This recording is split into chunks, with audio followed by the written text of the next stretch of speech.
Salut à tous, c'est Alex Monique. J'espère que vous allez bien les amis, car aujourd'hui, on se retrouve pour une nouvelle vidéo. Parlons-en. Ouais, je sais, ça fait un bail. Mais avant toute chose, on m'a fait remarquer que c'était bientôt la 100e vidéo. Alors j'avais pas du tout prévu le coup, je ne sais pas du tout comment on va fêter ça. Donc je m'en remets à vous. Soyez originaux et conseillez-moi sur quoi faire. Bref, le sujet qui va nous occuper pour les prochaines minutes, les salons automobiles. Vers quoi se dirige-t-on? Bon, vous l'aurez remarqué, le timing est plutôt bon, car il y a à peine quelques jours se terminait un des événements automobiles phares en France, le salon de l'automobile, renommé en Mondial Auto. Ce dernier fêtait ses 120 ans et en a profité pour se refaire une beauté, une mutation complète. Une mutation allant du naming à la philosophie même du salon.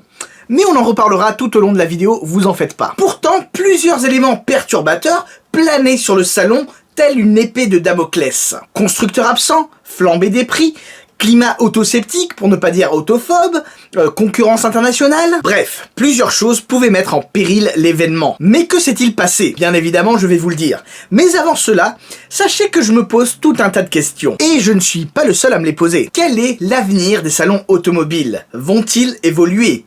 Comment? Allez, suivez-moi pour un nouvel épisode de Parlons-en dédié au salon automobile. C'est parti!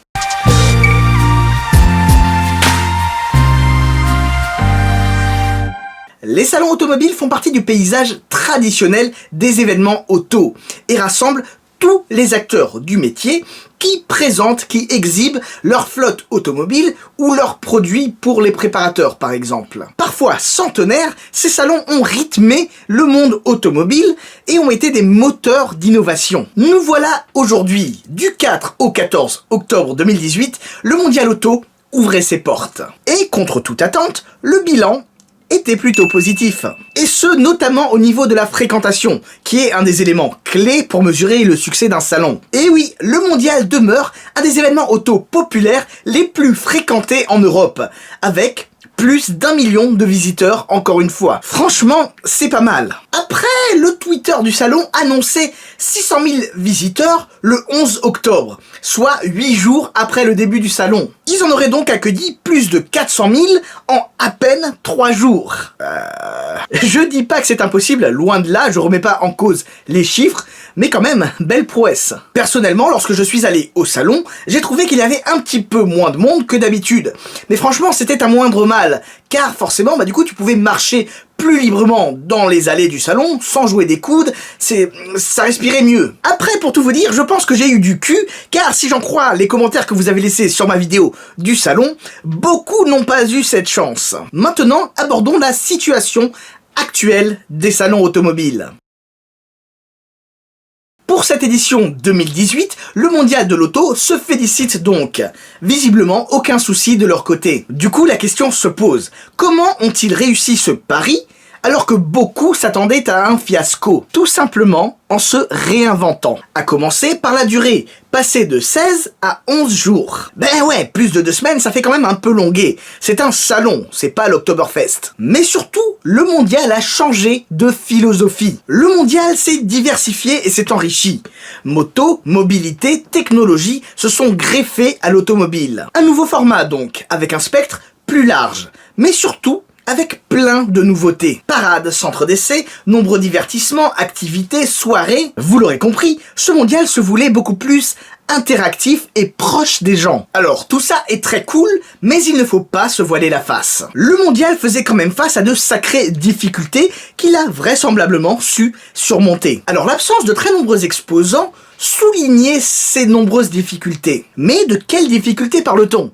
Que reprochait-on à ce mondial au juste? Première doléance des constructeurs, la durée. Forcément, c'est logique, plus un salon est long, plus l'exposant se doit de payer son personnel, que ce soit les hôtesses, les commerciaux, les traiteurs, etc., etc. Et forcément, plus c'est long, plus le loyer que l'exposant doit payer à l'organisateur est conséquent. Deuxième doléance, vu qu'on en parle, le prix. Le prix payé par les exposants pour être présent au salon était en nette augmentation.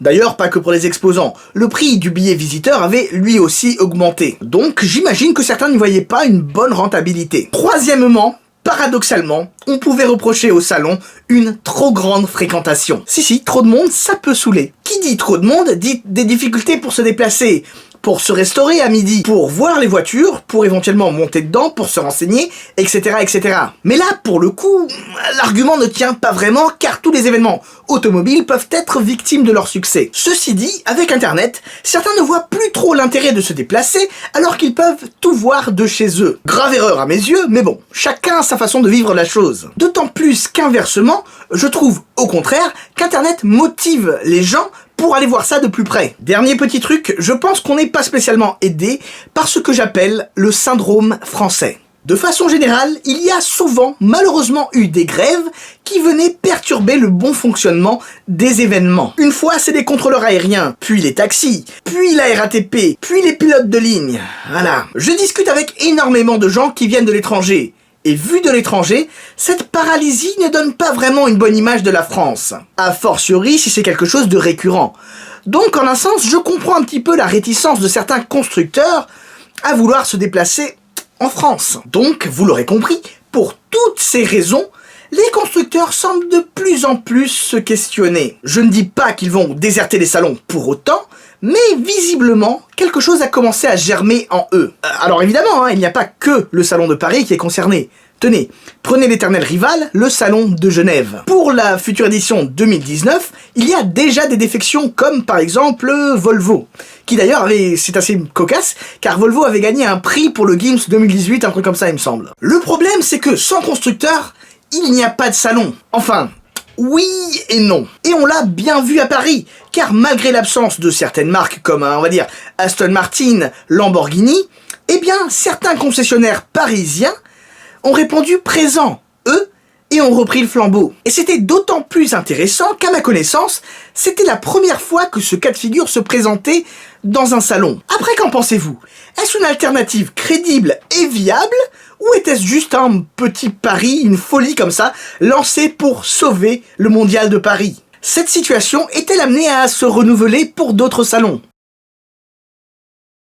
Les salons automobiles tels que nous les connaissons sont-ils amenés à disparaître? Ma question n'est pas innocente, car vraisemblablement, la stratégie globale de certains constructeurs semble avoir évolué, notamment pour certaines marques premium ou très exclusives. Ces dernières sont de plus en plus enclins à investir dans des événements privés, en petits comités. Ça ne vous aura pas échappé.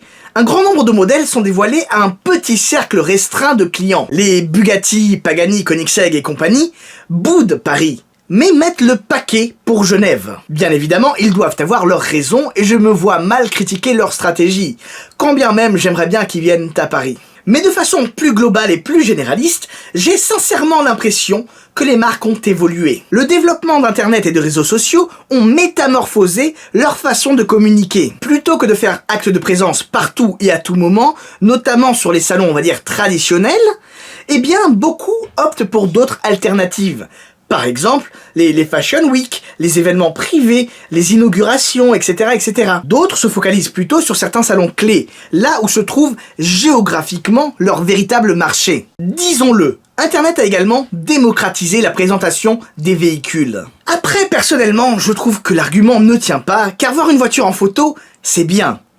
Mais la voir en vrai, c'est une toute autre histoire. Puis bon, malgré l'absence de plusieurs constructeurs à Paris, il y a quand même eu énormément de premières mondiales. Preuve que certains comprennent l'importance des salons traditionnels. D'une part, importance pour une question d'image. C'est important pour les gens d'avoir un point de contact avec la marque, je pense. D'autant plus, ça prouve que c'est une marque à l'écoute et consciente des enjeux de demain. D'autre part, c'est une importance économique. Car, lors d'un salon, qu'on le veuille ou non, se vendent énormément de véhicules. Mais le reproche qui revient le plus souvent, c'est le côté statique d'un salon automobile. Et ce sera ma piste de développement pour la fin de cette vidéo. En effet, un nouveau type d'événement automobile semble grignoter de plus en plus de parts de marché au salon traditionnel. Il s'agit des événements de type dynamique. À l'heure actuelle, que je sache, seul le Goodwood Festival of Speed peut vraiment se vanter d'être une référence mondiale en la matière. Les constructeurs y présentent leurs voitures, mais les font rouler également. On peut y faire tout ce que l'on peut faire dans un salon, et plus. La différence majeure se fait également dans l'ambiance, qui est beaucoup moins corporate, beaucoup moins business. C'est beaucoup plus axé passion, mais surtout expérience. Et à mon humble avis, c'est là que se situe le nerf de la guerre. L'expérience, le vécu. Très franchement, nous faisons partie d'une génération très difficile à satisfaire, sans cesse en quête de plus. Or, ces événements automobiles dynamiques savent allier mieux que quiconque la passion automobile, l'histoire automobile, mais également le business. Quid de la fameuse Car Week aux États-Unis, qui peut également être une menace au salon traditionnel. Toutefois, la philosophie de cette semaine dédiée à l'automobile est différente, car pour le coup, il s'agit d'un condensé d'événements différents. Ils sont juste au même endroit. À mes yeux, c'est impossible de comparer la pluralité des événements de la Car Week à un événement unique comme un salon. En revanche, une chose est sûre, c'est que les constructeurs semblent privilégier ce moment ultra exclusif pour y dévoiler de nouveaux modèles ainsi que des concept cars. Quel est le mot de la fin? Vu mon expérience personnelle globalement satisfaisante du Mondial de Paris 2018, je pense sincèrement et intimement que les salons automobiles traditionnels ont encore de très beaux jours devant eux. A fortiori s'ils continuent à s'adapter et à évoluer, notamment pour répondre aux nouvelles tendances et aux nouveaux besoins. Mobilité de demain, voiture autonome, hybridation, électrification, les sujets à venir sont nombreux. Après forcément et tout naturellement, ce sera la rude bataille entre tous les grands salons internationaux, que ce soit Paris, Francfort, Détroit, Los Angeles, Shanghai, Genève, etc. C'est à celui qui sera le plus accueillant, le plus avenant. Après personnellement, je pense que c'est une simple histoire de saine concurrence. Cependant, ils vont devoir surveiller de plus en plus près et de plus en plus fréquemment les événements automobiles populaires et dynamiques, sur lesquels les constructeurs semblent parier et être présents de plus en plus. Voilà, cet épisode de Parlons-en est désormais terminé. Merci à vous de l'avoir regardé jusqu'au bout. Qu'avez-vous pensé de mon analyse? Quelle est votre opinion sur les salons? Dites-le moi dans les commentaires. En tout cas, si cette vidéo vous a plu, n'hésitez surtout pas à me lâcher un petit like, un petit pouce bleu, un commentaire ou mieux, un partage. Comme vous le savez, c'est super important pour le référencement de la vidéo. Si toutefois tu souhaites contribuer davantage, n'oublie pas qu'il y a un Tipeee dont le lien est dans la description. Mais surtout n'oubliez pas, on n'a peut-être pas la même voiture, mais on a la même passion. Sur ce, je vous dis à très bientôt. Ciao ciao.